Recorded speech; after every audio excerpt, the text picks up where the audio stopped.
Welcome back, viewers. Bowling Guru here in a VG Gentlemen's League matchup versus my divisional rival, BigTimeGarcia86. Here we go. It's divisional opponents. We know each other very well. Gonna jump right into the gameplay here. Trying to get a little better with this editing thing, so guys, bear with me. One of the things I do want to start out with and let you guys know is this is actually a replay. We were playing another game that desynced in the third quarter. So he had already seen, a lot of the offense already, as well as a lot of the defense. So, but the good news is, that's a double-edged sword. I had seen a lot of the stuff that he likes to run as well. So, one of the things I definitely wanted to get right out the way, because as the game goes on, you'll see, I guess he did a much better job of adjusting than I did, because he started adjusting to a lot of the plays that I had hit him with, for a huge advantage in the first game. It desynced in, I believe it was the third quarter. I was up 10. We're still unsure who had the ball. Can't remember. I believe I had the ball. He says he had the ball. Either way. But anyway, let's get right into it. So as you see, he's marching down the field. BTG is one of those guys, he's hard-headed. He's gonna try to run the ball no matter what. I ended up losing to a guy in our divisional round of the playoffs on the last season, and one of the big things was Palomalu got stiff-armed. I think that video is on my YouTube page versus a guy named Fallen.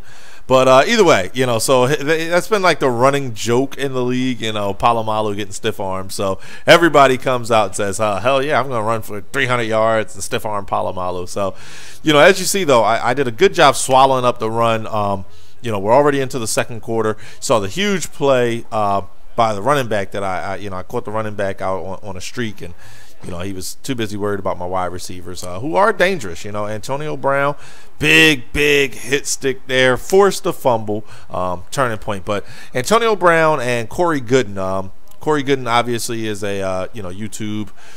Sorry, not a YouTube, a EA Sports created guy. He's a rookie, actually a second-year player now.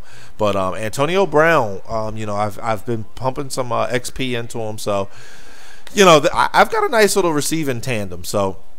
Here we go. He was able to catch me with a nice draw up the gut there. I know he likes to pass the ball, so it's a passing game. Madden 13 is all about the pass. So I've been playing the pass all game long. But either way, here he tried. I fell for the spin move there, and I don't normally fall for that. One of the things that I say is you don't go for the hit stick unless you know you're going to get the guy. So here, I don't know what he was doing. I took away his first read. And I apologize for the video freezing. I'm not sure what happened there, but he takes 2 sacks in a row, third and forever and a day.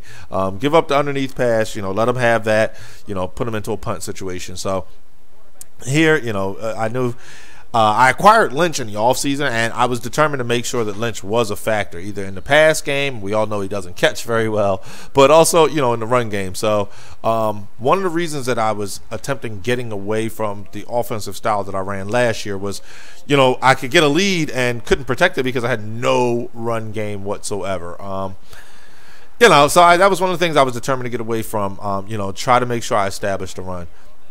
As you saw, I was able to score, go up 21-7 going into the half, and here, he was determined to run the ball. I'll give him that, but everything that he was trying in the first half, I'll just say, was getting shut down. Here, amazing catch. As you see, it was triple coverage, quadruple coverage. He took the field goal there, so we get into the second half. Here, Antonio Brown just crossed the middle. And more, draw plays. Everybody knows I like the pass. Again, Madden 13 is all about the pass. So, draws are killer this year, in my opinion, especially if you establish a pass early. It's almost the opposite of the way, things work in real life. The play action works when you establish the run. But, Madden 13, if you pass, 4 or 5 downs in a row and then come out with a draw, trust me, your opponent's waiting for that pass. But here, he was running what we call tighty D. That's another story for another video. But actually, I do play tighty at some point in time this year, so I'll be sure and record that one. But basically, you're running around holding the ball hawk button. It makes everybody in your team kind of get, I'll say it increases 4 or 5 inches on your vertical. There, I was able to put him into a 4th and 1. He was able to convert. He wasn't at no man's land. I think it was 4th and 1 from his 39. He doesn't gain much by punting. And just outside of field goal range. So here I'm able to hold him on 1st and 2nd down and gave up a big play across the middle. Pissed me off, to be honest, because, I know that he's been, just trying to hit me with that post across the middle a lot, and I have been falling for it. So, but still up 11 points. Here he catches me with a corner route. As you saw, I had Palomalu waiting for him to come in underneath, but he kicked it off. My kick return guy, he's like a 5'6" second-year guy, Blake. He's a speedster, and he's like Devin Hester, if you ask me. He's actually a running back, but he's got 99 speed or 98 speed, like 98 acceleration. Not sure who the hell that is that was running with him, but took that kickoff back. So he had gotten a touchdown, but he pretty much gave it right back, and so I was still able to, have an 11-point lead. As you see, 3rd quarter, time running down. Palomalu laying the wood. I guess I got to give him the big hitter trait or something. I know he's like 34 years old, but, I caught a couple of hit sticks that I thought should have jarred the ball loose and didn't. So, but either way, so now, we're into the 4th quarter.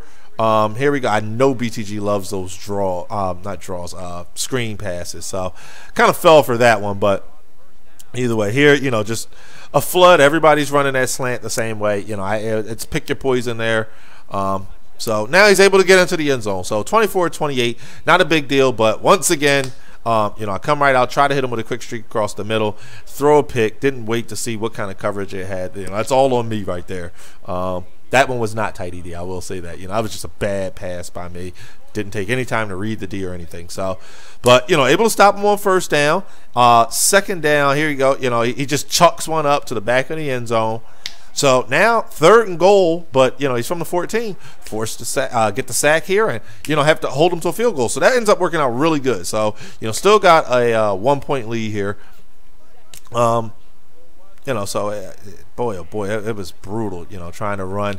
One of the things, when you're in a sim league, you have to kind of abide by the rules, and it's really tough to run when your opponent knows you're running. That just it makes it hard. So here, that one was definitely tight ED. As you see, the lineman jumps up, 6-7 feet. I don't know how he was able to get behind the coverage there, but his linebacker jumps up and, was able to pick that one off. But here, Antonio Brown, catch him on a quick pass to the outs. Everything I had been hitting him with was over the middle of the field, so not sure if he was shading his zones to the middle or what, but, so there I'm still able to get the lead, 35-34, 2 minutes of change. It was a back-and-forth game. It was one of those games, a really good game for the viewers that were watching on my Twitch page. Definitely make sure you check it out, www.twitch.tv/BowlingGuru. I stream all my games, but everybody that was watching this game, the chat box was going crazy. It was one of those things. It was a really good game. So here, I fell for a huge play, and he did something that, I really, really hate, but whatever. He basically could have scored, but he stayed in bounds. Then you saw he got stood up on 1st down. 2nd down, he had the gap, and then he kind of stopped to wait and, I guess let me tackle him so that more time would come off the clock. But whatever. So, he was able to finally punch it in. Then he goes for 2, obviously, to make it a 7-point game. So, here, play action underneath, and, that was a bad read by me. I still think he was running around holding ball hawk there, but I probably should have taken the underneath pass. But either way, great game. BTG definitely gets his props for winning that one. And, stay tuned. We've got another one